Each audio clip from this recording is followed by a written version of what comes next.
What's up YouTube, it's Lauren here and I'm here with another video for you guys today. This time I've got the Red Pyramid. I'm going to be reading chapter 12 in it because we finished chapter 9 through 11 in that last video. So let me find chapter 12 and we shall begin.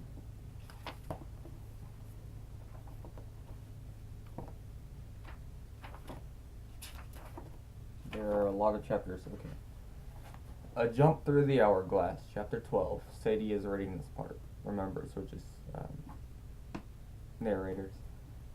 Well, that was all very impressive, I suppose. You should have seen Carter's face. He looked like an excited puppy. Oh, stop shoving me, you did. But I felt much less sure of Miss Zaya. I'm so magical Rashid, when the army of scorpions scuttled towards us. I wouldn't have thought it possible so many scorpions existed in the world, much less in Manhattan. The glowing circle around us seemed like insignificant protection against the millions of arachnids crawling over one another many layers deep, and the woman in brown who was even more horrible. From a distance, she looked all right, but as she got closer, I saw that Serket's pale skin glistened like an insect shell. Her eyes were beady black. Her long dark hair was unnaturally thick, as if made from a million bristling bug antennae, and when she opened her mouth, sideways mandibles snapped and retracted outside her regular human teeth. The goddess stopped about 20 meters away, studying us, her hateful black eyes fixed on Zaya. Give me the younglings. Her voice was harsh and raspy, as if she hadn't spoken in centuries. Zaya crossed her staff and wand. I am mistress of the elements, scribe of the first gnome. Leave or be destroyed. Serket clicked her mandibles in a gruesome foamy grin. Some of her scorpions advanced, but when the first one touched the glowing lines of our protective circle, it sizzled and turned to ashes. Mark my words, nothing smells worse than burned scorpion. The rest of the horrible things retreated, swirling around the goddess and crawling up her legs. With a shudder, I realized they were wriggling into her robes. After a few seconds, all of the scorpions had disappeared into the brown folds of her clothes. The air seemed to darken behind Serket, as if she were casting an enormous shadow. Then the darkness rose up and took the form of a massive scorpion tail arcing over Serket's head. It lashed down at us at blazing speed, but Zaya raised her wand and the sting glanced off the ivory tip with a hissing sound. Steam rolled off Zaya's wand, smelling of sulfur. Zaya pointed her staff towards the goddess, engulfing her body in fire. Serket screamed and staggered backwards, but the fire died almost instantly. It left Serket's robes seared and smoking, but the goddess looked more enraged than hurt. Your days are past, magician. The house is weak. Lord Set will lay waste to this land. Zaya threw her wand like a boomerang. It smashed into the shadowy scorpion tail and exploded in a blinding flash of light. Serket lurched back and averted her eyes, and as she did, Zaya reached into her sleeve and brought out something small, something closed inside of her fist. The wand was a diversion, I thought, a magician's sleight of hand. Then Zaya did something reckless. She leaped out of the magic circle, the very thing she'd warned us not to do. Zaya, Carter called, the gate! I glanced behind me, and my heart almost stopped. The space between the two columns at the temple's entrance was now a vertical tunnel of sand, as if I were looking into the funnel of an enormous sideways hourglass. I could feel it tugging at me, pulling me towards it with magical gravity. I'm not going in there, I insisted, but another flash of light brought my attention back to Zaya. She and the goddess were involved in a dangerous dance. Zaya twirled and spun with her fiery staff, and everywhere she passed she left a trail of flames burning in the air. I had to admit it. Zaya was almost as graceful and impressive as Bast. I had the oddest desire to help. I wanted very badly, in fact, to step outside of the circle and engage in combat. It was a completely mad urge, of course. What could I possibly have done? But still I felt I shouldn't, or couldn't, jump through the gate without helping Zaya. Sadie! Carter grabbed me and pulled me back. Without my even realizing it, my foot had almost stepped across the line of chalk. What are you thinking? I didn't have an answer, but I stared at Zaya and mumbled in a sort of trance. She's going to use ribbons. They won't work. What? Carter demanded. Come on, we've got to go through the gate.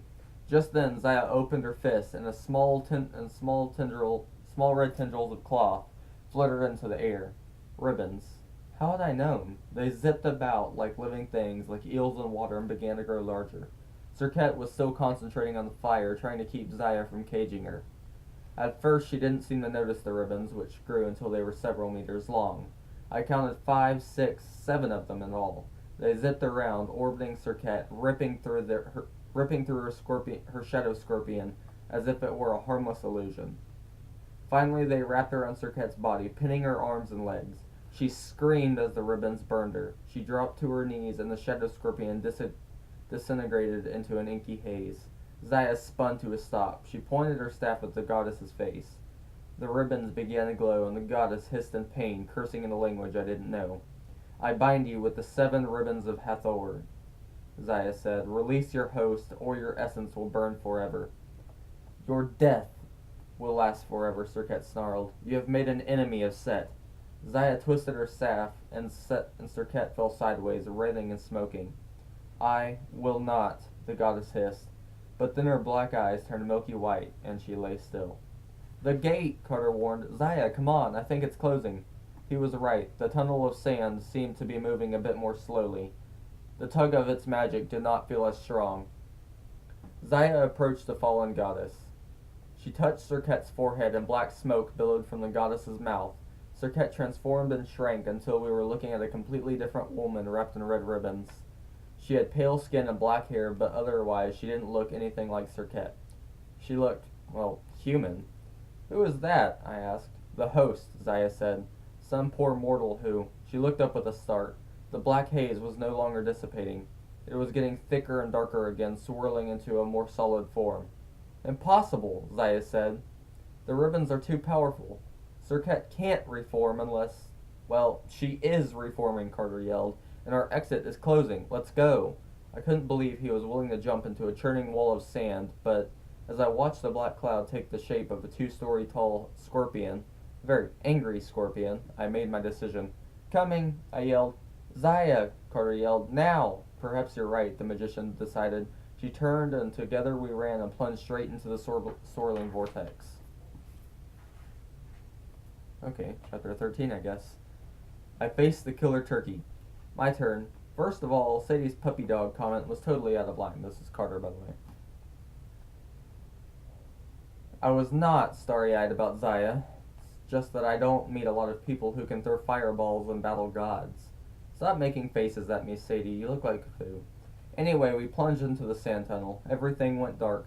My stomach tingled with that top of the roller coaster weightlessness as I hurtled forward.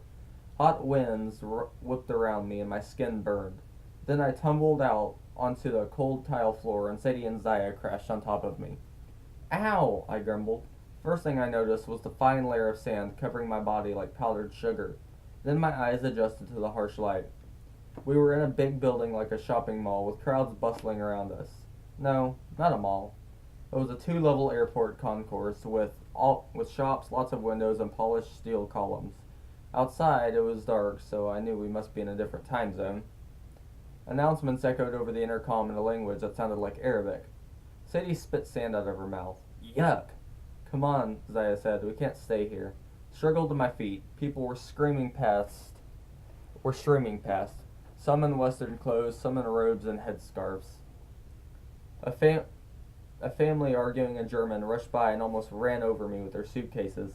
Then I turned and saw something I recognized. In the middle of the concourse stood a life-size replica of an ancient Egyptian boat made from glowing display cases, a sales counter for perfume and jewelry. This is the Cairo airport, I said. Yes, Zaya said. Now let's go. Why the rush? Can she follow us through that sand gate? Zaya shook her head. An artifact overheats when it creates a gate. It requires a 12-hour cooldown before it can be used again. But we still have to worry about airport security. Unless you'd like to meet the Egyptian police, you'll come with me now. She grabbed our arms and steered us through the crowd. We must have looked like beggars in our old-fashioned clothes, covered head to toe in sand. People gave us a wide berth, but nobody tried to stop us. Why are we here? Sadie demanded. To see the ruins of Heliopolis, Zaya said. Inside an airport? Sadie asked. I remembered something Dad had told me years ago, and my scalp tingled. Sadie, the ruins are under us. I looked at Zaya. That's right, isn't it? She nodded. The ancient city was pillaged centuries ago. Some of its monuments were carted away like Cleopatra's two needles. Most of its temples were broken down to make new buildings. What was left disappeared under Cairo's suburbs. The largest section is under this airport. And how does that help us? Sadie asked. Zaya kicked open a maintenance door on the other side. Kicked open the maintenance door. The other side was a broom closet. Zaya muttered a command, Sahad, and the image of the closet shimmered and disappeared, revealing a set of stone steps leading down. Because not all Heliopolis is in ruins, Zaya said. Follow closely and touch nothing. The stairs must have led down about 7 million miles because we descended forever. The passage had been made for miniature people too. I could crouch and crawl most of the way, and even so, I bonked my head on the ceiling a dozen times. The only light was from a ball of fire in Zaya's palm, which made shadows dance across the walls. I'd been in places like this before, tunnels inside pyramids, tombs my dad had excavated, but I've never liked them. Millions of tons of rock above me seemed to crush the air out of my lungs. Finally, we reached the bottom. The tunnel opened up and Zaya stopped abruptly. After my eyes adjusted, I saw why. We were standing at the edge of a chasm. A single wooden plank spanned the void. On the opposite ledge, two jackal-headed granite warriors flanked the doorway. Their spears crossed over the entrance. Sadie sighed. Please, no more psychotic statues. Do not joke, Zaya warned. This is an entrance to the first gnome, the oldest branch of the House of Life, headquarters for all magicians. My job was to bring you here safely, but I cannot help you cross. Each magician must unbar the path for herself, and the challenge is different for each supplicant. She looked at Sadie expectantly, which annoyed me. First Bess, now Zaya. Both of them treated Sadie like she should have some kind of superpowers. In no case have she been able to blast the library doors apart, but why didn't anybody look at me to do cool tricks? Plus, I was still annoyed with Sadie for the comments she'd made at the museum in New York. How I had it so good traveling the world with Dad. She had no idea how often I wanted to complain about the constant traveling. How many days I wished I didn't have to get on a plane and could just be like a normal kid going to school and making friends. But I couldn't complain. You always have to look impeccable, Dad had told me. And he didn't just mean my clothes, he meant my attitude. With Mom gone, I was all he had. Dad needed me to be strong. Most days I didn't mind. I loved my dad, but it was also hard. Sadie didn't understand that. She had it easy. And now she seemed to be getting all of the attention, as if she were the special one. It wasn't fair. I heard Dad's voice in my head. Fairness means everyone gets what they need, and the only way to get what you need is to make it happen yourself. I don't know what had gotten into me, but I drew my sword and marched across the plank. It was like my legs were working by themselves, not waiting for my brain. Part of me thought, this is a really bad idea. But part of me answered, no, we do not fear this. And the voice didn't sound like mine. Carter, Sadie cried. I kept walking. I tried not to look down at the yawning void under my feet, but the sheer size of the chasm made me dizzy. I felt like one of those gyroscope toys spinning and wobbling as I crossed the narrow plank. As I got closer to the opposite side, the doorway between the two statues began to glow like a curtain of red light. I took a deep breath. Maybe the red light was a portal like the Gate of Sand, but just charged through fast enough. Then the first dagger shot out of the tunnel. My sword was in motion before I realized it. The dagger should have impaled me in the chest, but somehow I deflected it with my blade and sent it sailing into the abyss. 2 more daggers shot out of the tunnel. I'd never had the best reflexes, but now they sped up. I ducked one dagger and hooked the other with the curved blade of my sword, turned the dagger and flung it back into the tunnel. How the heck did I do that? I advanced to the end of the plank and slashed through the red light, which flickered and died. I waited for the statues to come to life, but nothing happened. The only sound was a dagger clattering against the rocks in the chasm far below. The doorway began to glow again. The red light coalesced into a strange form, a 5-foot-tall bird with a man's head. I raised my sword, but Zaya yelled, Carter, no! The bird creature folded his wings. His eyes, lined with kohl, narrowed as they studied me. A black ornamental wig glistened on his head, and his face was etched with wrinkles. One of those fake braided pharaoh beards was stuck on his chin like a backward ponytail.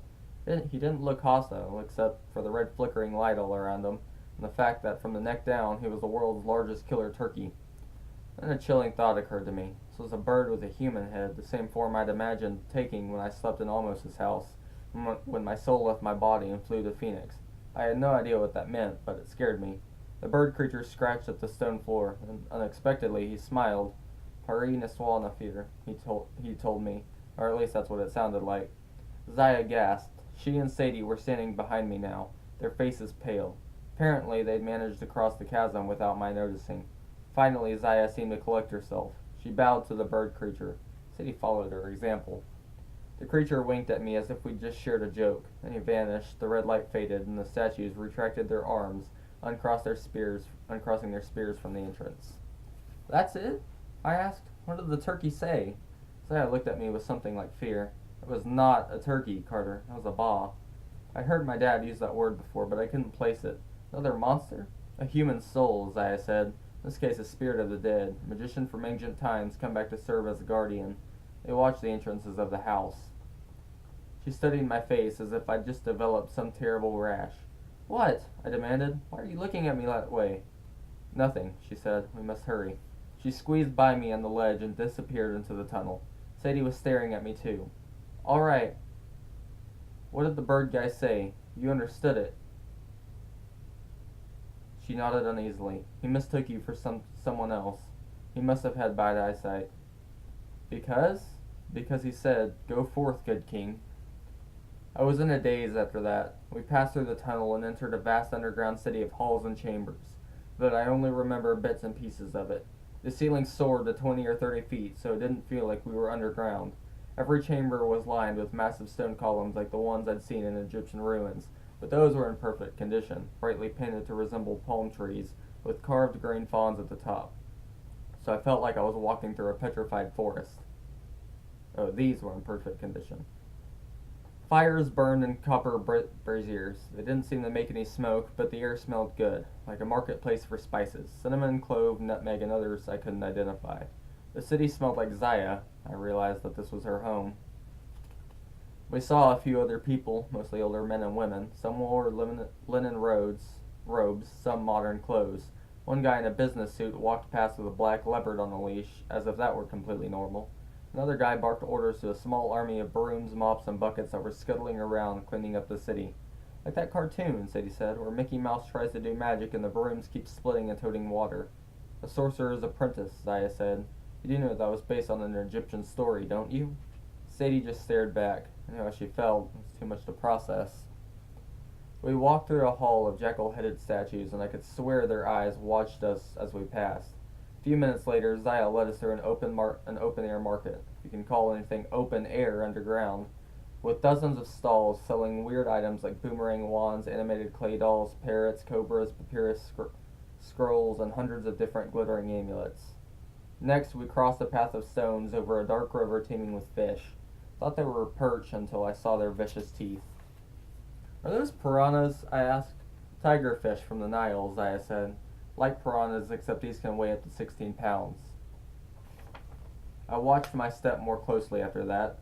We turned a corner and passed an ornate building carved out of black rock.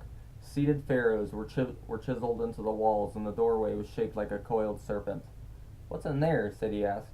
We peeked inside and saw rows of children, maybe two dozen in all, about 6 to 10 years old or so, sitting cross-legged on cushions.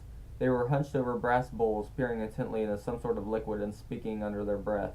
First I thought it was a classroom, but there was no sign of a teacher, and the chamber was lit only by a few candles. Judging by the number of empty seats, the room was meant to hold twice as many kids. Our initiates, Zaya said, learning to scry. The first gnome must keep in contact with our brethren all over the world. We use our youngest as operators, I suppose you would say. So you've got bases like this all over the world? Most are much smaller, but yes. I remembered what Amos had told me about the gnomes. Egypt is the first gnome. New York is the 21st. What's the last one, the 360th? That would be Antarctica, Zaya said, a punishment assignment. Nothing there but a couple of cold magicians and some magic penguins. Magic penguins? Don't ask. Sadie pointed to the children inside. How does that work? They see images in the water? It's oil, Zaya said, but yes. So few, Sadie said. Are these the only initiates in the whole city? In the whole world, Zaya corrected. There were more before. She stopped herself. Before what? I asked. Nothing, Zaya said darkly. Initiates do our scrying because young minds are most receptive. Magicians begin training later than the age of 10, with a few dangerous exceptions. You mean us, I said.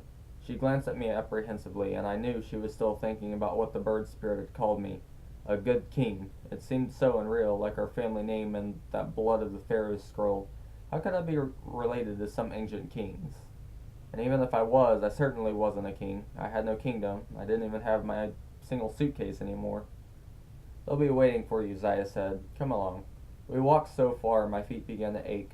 Finally, we arrived at a crossroads. On the right was a massive set of bronze doors with fire blazing on either side. On the left, a 20-foot tall sphinx carved into the wall. A doorway nestled between its paws, but it was bricked in and covered in cobwebs. It looks like the Sphinx at Giza, I said. It's because we are directly under the real Sphinx, Zaya said. That tunnel leads straight up to it, where it used to before it was sealed. But I did some quick calculations in my head. The Sphinx is like 20 miles from the Cairo airport, roughly. No way we've walked that far. Zaya actually smiled, and I couldn't help noticing how pretty her eyes were. Distance changes in magic places, Carter. Surely you've learned that by now. Sadie cleared her throat. So why is the tunnel closed then? The Sphinx was too popular with archaeologists, Zaya said. They kept digging around. Finally, in the 1980s, they discovered the first part of the tunnel under the Sphinx. Dad told me about that, I said, but he said the tunnel was a dead end. It was when we got through with it. We couldn't let the archaeologists know how much they're missing. Egypt's leading archaeologists recently speculated that they've only discovered 30% of the ancient ruins in Egypt. In truth, they've only discovered 1/10, and not even the interesting 10th. What about King Tut's tomb? I protested. That boy king? Zaya rolled her eyes. Boring. You should have seen some of the good tombs. I felt a little hurt. Dad had named me after Howard Carter, the guy who had discovered King Tut's tomb, so I'd always felt a personal attachment to it. If that wasn't a good tomb, I wondered what was. Zaya turned to face the bronze doors. This is the Hall of Ages. She placed her palm against the seal which bore the symbol of the House of Life. The hieroglyphs began to glow and the doors swung open. Zaya turned to us, her expression deadly serious. You're about to meet the Chief Lector. Behave yourself unless you wish to be turned into insects. Alright guys, that was chapter 12 and 13 of The Red Pyramid by Rick Riordan. Hope you guys enjoyed the video. Make sure to leave a like, comment, and subscribe to my channel if you did. And give me your opinion on the books. And give me your opinion on my rating of the book. See you guys later. Peace.